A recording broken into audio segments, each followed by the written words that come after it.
Hello, it's me, Arjen. Today we're making homemade embutido. And here are all the ingredients. So we have cheese, breadcrumbs, milk, carrots, raisins, bell pepper, garlic, onion, egg and ground pork, peppers, and salt. All the ingredients. Now we're gonna mix all the ingredients together. So we'll start first with cheese.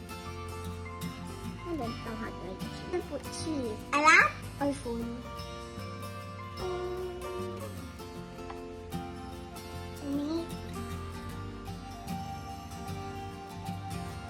Me.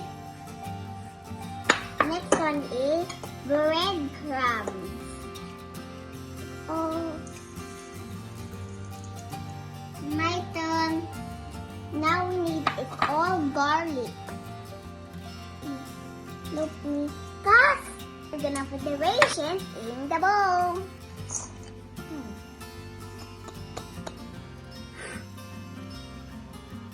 Now is the bell pepper. Red bell pepper.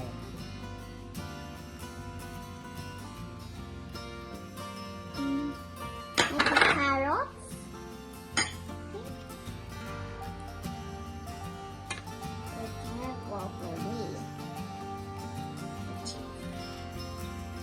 Now we need an onion next.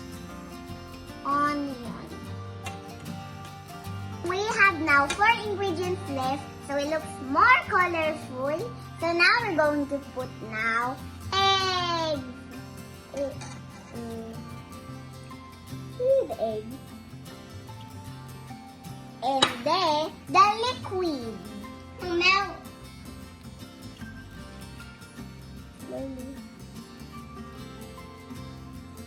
next is the pepper.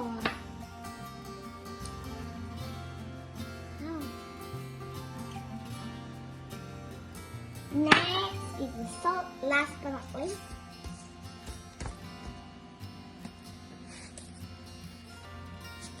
Now here is the finished product.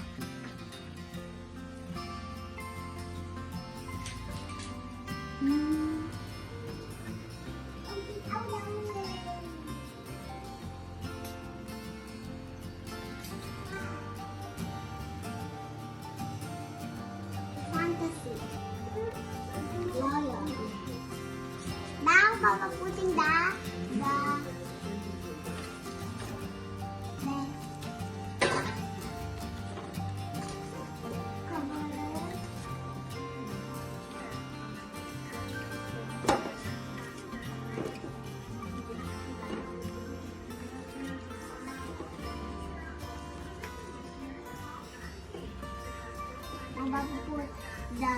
Embutido.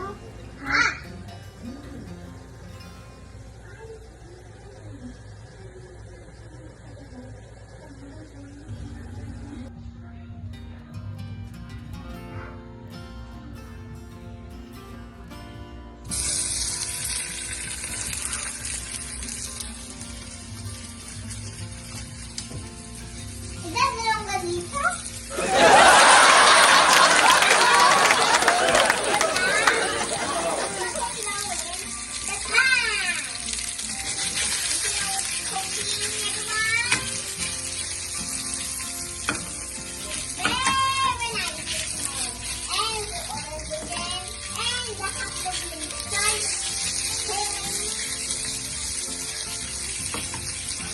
Now, papakating the embutido. The hot dog is inside there. See?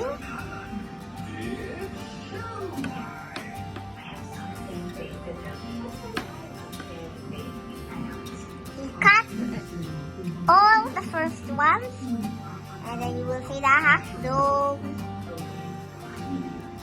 The next one. That one is very big. It's very nice.